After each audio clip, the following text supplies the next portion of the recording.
The third set will be played on Akilon Wastes.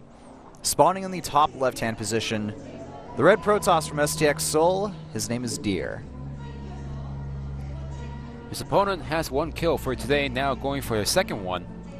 His name is Argo, playing for Kespa teammate, spawning as green Protoss on the right bottom position of the map. Yep. So, PvP, Akilon Wastes. Once again, this is PvP Pro League, guys, and oh wow, we have a lot of fans in the studio today. That's a long cheer for STX Fighting. Oh, that's really cool. And I like that. I don't know what that random paper was up there. That was like blank. That's cool, man. They actually have, I'm surprised how many fans are there today, but that's really cool. It's a pleasant surprise. These two players did play each other once in Starcraft2. Argo does lead 1-0 against his opponent Deer. That was back in round number 3 on Cloud Kingdom. Yep, Cloud Kingdom not in the map pool anymore. By the way, you know that Team Liquid, they did a map making contest recently, similar to the one they did about a year ago, where maps like Cloud Kingdom and Ohana were added into the map pool. So I'm glad that they made another one, and we'll soon have some new maps in the ladder pool. I'm surprised. I was surprised that Electric Circuit made it through in one of those map pools that became the finalist. How come? Because I mean, I felt like it was going to be funky if you try to add that into StarCraft 2, especially since the rocks.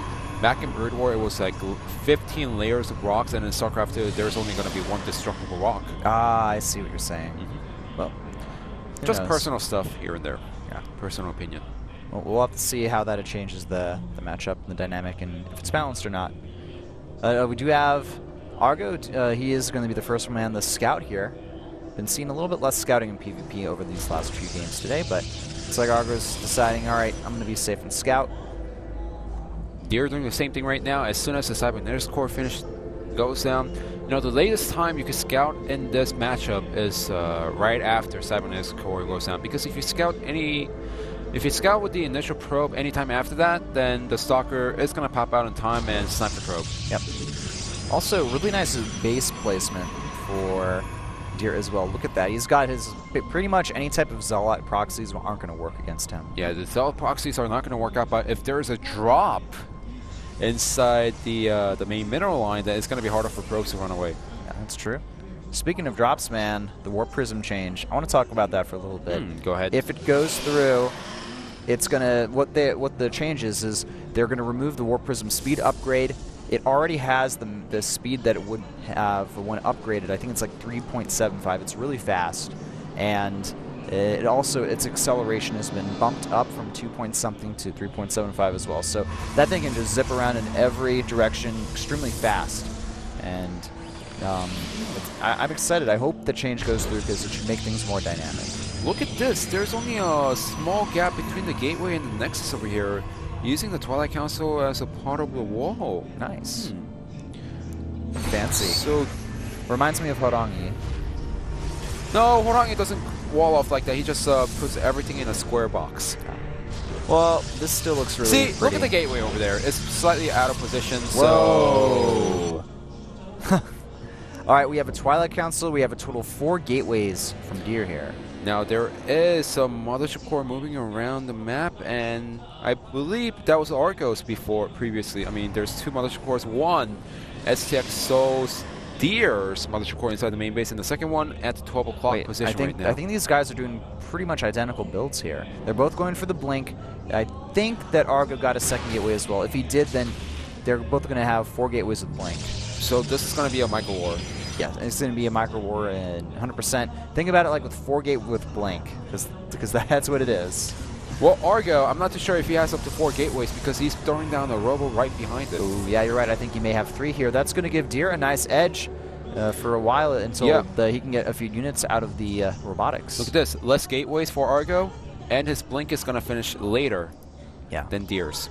So Deer, it's going to come down to a very visceral timing attack. If he can hit his timing perfectly, he should technically win here because he's going to have the Blink before his opponent. He's going to have the unit advantage as well with 4 gateways. And, yeah.